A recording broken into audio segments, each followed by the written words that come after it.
Guadalupe Radio presenta las noticias semanales más importantes desde la Ciudad del Vaticano en nuestro informativo Desde Roma, con el Padre Jorge Múgica.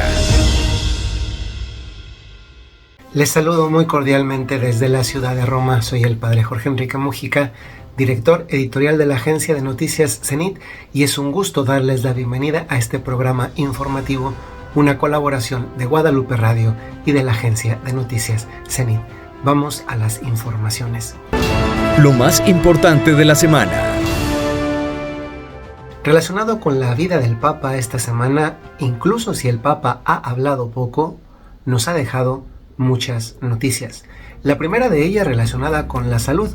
Ya en el programa pasado referimos cómo 2 audiencias de 2 días distintos habían sido canceladas, las audiencias de todos los días de esos 2 días referidos. Esta semana el Papa ha dado muestras públicas de continuar enfermo. No ha pronunciado los discursos de la mayoría de los eventos públicos y de las audiencias, pero más aún, el miércoles 28 de febrero, el miércoles pasado, el Papa fue llevado al final de la audiencia general de los miércoles en el Aula Pablo VI, una audiencia en la que, por cierto, tocó el tema de la vanagloria y también un poco el tema de la envidia. El Papa fue llevado a un hospital a revisión, a chequeo. Curiosamente, en los medios de comunicación del Vaticano se han proporcionado gratuitamente fotografías del Papa en los días inmediatamente posteriores, cosa que prácticamente no sucede, como transmitiendo un mensaje o buscando transmitir un mensaje de que la salud del Papa no estaría tan mal. Efectivamente lo hemos podido ver en otros momentos durante la semana, recibiendo a grupos, pero no hablando, dejando que sea otra persona la que lea los discursos que tiene preparados. El Papa no ha vuelto a cancelar la agenda, va adelante con sus encuentros, y esto nos hace ver que, no obstante algunas dificultades y límites en la salud de este Papa de 87 años, su trabajo va adelante. Por otra parte, dado que estamos todavía en los primeros días del mes de marzo, el Papa Francisco nos propuso, como cada mes, las intenciones que pone a toda la Iglesia para unirnos en oración con él y por esas intenciones. En el caso de las intenciones del mes de marzo, son intenciones que el Papa tiene muy en el corazón. El Papa nos ha pedido rezar por los mártires, por estos nuevos mártires, que en tantos lugares del mundo son perseguidos, son martirizados a causa de su fe. El Papa Francisco ha desarrollado un concepto interesante que se llama el martirio, el ecumenismo del martirio, y se refiere a cuántas veces se mata en diferentes lugares de África, de Oriente, a cristianos, independientemente si son anglicanos, protestantes, pentecostales, luteranos, evangélicos o católicos, por el simple hecho de ser, para quienes los asesinan, cristianos. Es este ecumenismo de sangre en el que Papa Francisco ha profundizado en otros momentos y que en esta ocasión se convierte en intención de oración. Así es de que si en este mes quieres rezar por una intención que el Papa lleva en el corazón, ya sabes que es esta: los cristianos perseguidos, los mártires del siglo XXI. Por otra parte, el Papa Francisco esta semana se colocó, sin buscarlo, en sintonía con otros presidentes de otros países. Y me refiero a Javier Milei y al presidente Bukele de El Salvador.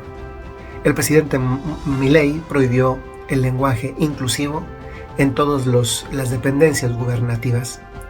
Pero en El Salvador, a muchos kilómetros de distancia de Argentina, el presidente Bukele prohibió la ideología de género enseñada en los colegios gubernamentales, en los colegios públicos. Aunque ni Milei sabía lo de Bukele, ni Bukele lo de Milei, tampoco ambos sabían lo que el Papa diría unos días después, que sí lo dijo él verbalmente. Fueron de las poquitas palabras que sí vinieron de su boca y que hemos escuchado todos esta semana, y que ha sido el Papa hablando a un congreso que trataba el tema de la vocación, la antropología, un congreso organizado por el cardenal Maruelet y que se desarrolló en el aula del Sínodo en la Ciudad del Vaticano.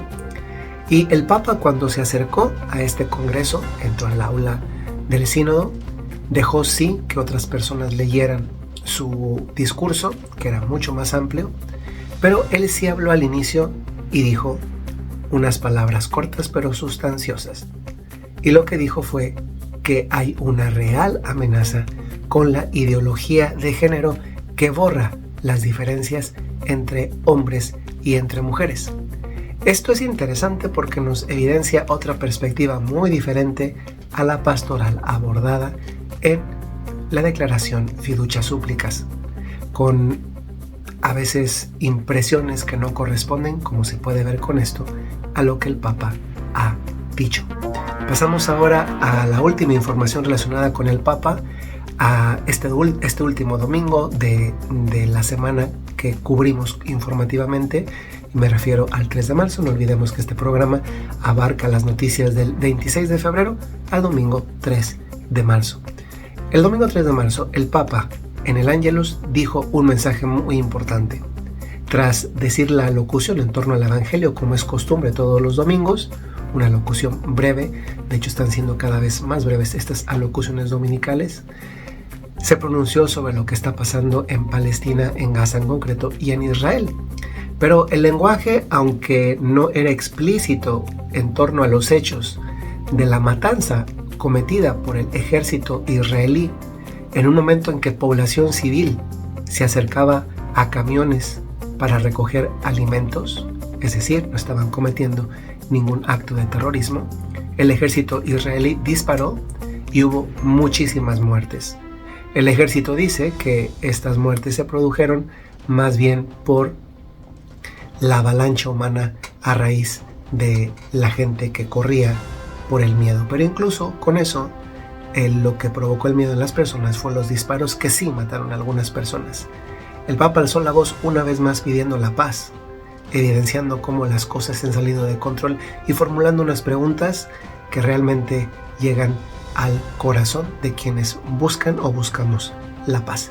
Esta es la información relacionada con el Papa aquí en la Ciudad del Vaticano, aquí en Roma, y solamente me refiero a 3 noticias extras relacionadas con el Vaticano. La primera de ellas es el encuentro en el Vaticano del canciller alemán, que le visitó el pasado sábado 2 de marzo.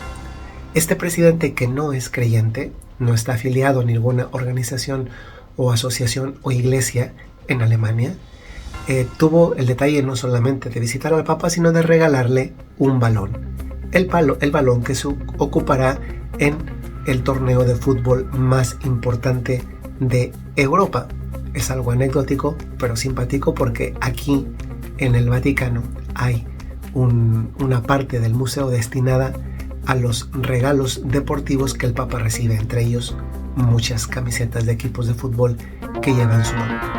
Por otra parte, también hemos conocido las repercusiones ecuménicas de la declaración Fiducia Supplicans. Me refiero a la declaración que hizo un comité sinodal de la Iglesia Ortodoxa Rusa, que es la iglesia ortodoxa más numerosa a nivel mundial.